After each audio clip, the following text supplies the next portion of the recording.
যারা আচরণবিধি লঙ্ঘন করেছেন তাদের বিরুদ্ধে কোনো ব্যবস্থা নেয়নি। আরেকটি বিষয় আপনারা লক্ষ্য করবেন, আমরা এই 12 দিন যে শিক্ষার্থীদের দৌড়ে দৌড়ে পুছিয়েছি, তারা একটা কমন সংখ্যা জানিয়েছে যে তারা ভোটের দিন ঠিকমতো ভোট দিতে পারবেন কিনা।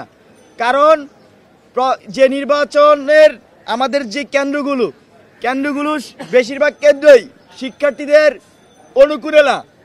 বিশেষ করে যেভাবে কেন্দ্র স্থাপন করা হয়েছে, আপনি কার্জনে দেখবেন একটা বিল্ডিংয়ে 3টা হলকে দেওয়া হয়েছে। এটা কোনোভাবেই যৌক্তিক না। এখানে আরও অনেকগুলো বিল্ডিং ভবন খালি ছিল, চাইলে সেগুলোতে দিতে পারতো। আপনারা দেখবেন বঙ্গমাতা কুয়েতমতি হলকে দিয়েছে ঢাকা বিশ্ববিদ্যালয় ক্লাবে।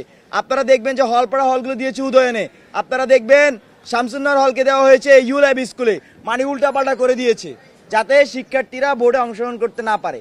এটাই আমরা মনে করি যে বিশ্ববিদ্যালয়ের যে নির্বাচন কমিশন গঠন করেছে ইলেকশনের, তারা এখানে ইলেকশন ইঞ্জিনিয়ারিং এর মধ্যে জড়িত এবং শিক্ষার্থীরা আশঙ্কা করছে 9 সেপ্টেম্বরের ইলেকশনকে ঘিরে কোনো ধরনের ইঞ্জিনিয়ারিং হয় কিনা, শুধুমাত্র একটি গোষ্ঠীকে জিতানোর জন্য কেউ কাজ করছে কিনা। এই প্রশ্নটা প্রায় বেশিরভাগ শিক্ষার্থী আমাদেরকে করেছে।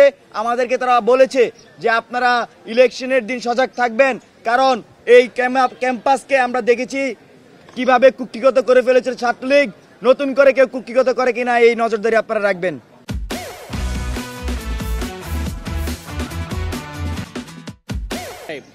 আমরা প্রতিকূল পরিস্থিতি যেমনভাবে কথা বলে গেছি, 5 আগস্টের পরে আমরা শিক্ষার্থীদের অধিকারটা রক্ষা করার জন্য আমরা ইনফরমালি কাজ করে গিয়েছি। আমাদের মনে হচ্ছে শিক্ষার্থী এখন ফর্মাল প্রতিনিধি পেয়ে যাচ্ছেন। এটা আমাদের জন্য অত্যন্ত সৌভাগ্যের একটা বিষয়। আমাদের সৌভাগ্যের বিষয় আরেকটা বিষয় হচ্ছে যে এই যে দীর্ঘ লড়াই সংগ্রাম, তাদের ফর্মাল প্রতিনিধিত্ব নির্বাচনের যে রূপরেখা তৈরি করার জন্য আমরা তাদের পাশে থাকতে পেরেছি, এটা আমাদের সৌভাগ্যের বিষয়।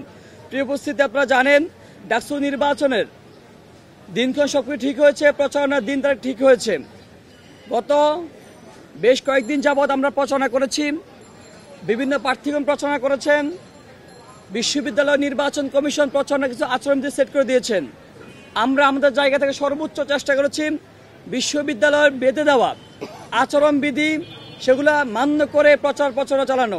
কিন্তু আমরা এক্ষেত্রে কিছু অসঙ্গতি দেখেছি অন্যান্য প্রার্থীদের থেকে, অন্যান্য সংগঠন থেকে, অন্যান্য দল থেকে।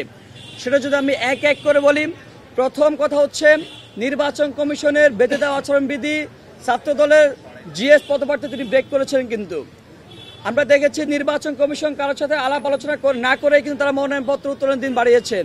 আমরা দেখেছি যে যারা হচ্ছে ব্যালট পেস্টুন যারা টানিয়েছেন সেগুলো তারা উঠান না। নির্বাচন কমিশন বারবার করে তাদেরকে নির্দেশনা দেওয়ার পরে আমরা কি দেখেছি, এই নতজারু নির্বাচন কমিশন নিজে গিয়ে পেস্টুনগুলো তারা নিজেরা তুলেছেন।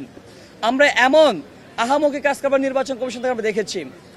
আমরা এর বাইরে সবচেয়ে বড় যে অসঙ্গতি আমরা দেখেছি প্রথম দিন থেকে যে জামাতের লোকজন তারা বাড়িতে বাড়িতে গিয়ে কার বাড়িতে ঢাকা বিশ্ববিদ্যালয়ের তার ছেলে, তার মেয়ে, তার ভাই বোন ভর্তি, তাদেরকে অনুরোধ করতেছেন যে ধর্মের পক্ষে হলে আপনি এখনই একটু জামাতকে ভোট দিন, যে শিবিরে যে মনোনীত প্রার্থী সাদিক কাইয়ুম কিংবা ফরহাদকে ভোট দিন, শিবিরকে ভোট দিন।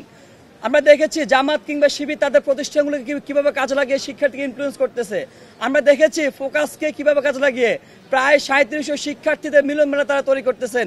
সেখানে আবার প্রধান গেস্ট থাকেন শিবিরের প্যানেলের ভিপি পদপ্রার্থী প্রধান গেস্ট থাকেন। এটা যদি হয় অবস্থা, আমরা মনে করি তাদের নৈতিক সমর্থন তারা হারিয়েছেন। আমরা দেখেছি জামাতের নেতাকর্মীরা কিভাবে টিএসসিতে এসে বসে থাকেন। আমরা দেখেছি বিএনপির নেতাকর্মীরা কিভাবে টিএসসিতে এসে বসে থাকেন। আমরা দেখেছি বিএনপির নেতাকর্মীরা কিভাবে বাড়িতে বাড়িতে গিয়ে অনুরোধ করতেছেন, নির্দেশনা দিচ্ছেন, বারবার করে ক্ষেত্র বিশেষ মনে হচ্ছে একটু বিরূপ মনোভাব তৈরি করতেছেন যে ছাত্র দলের মনোনীত প্রার্থীকে ভোট দেওয়ার জন্য।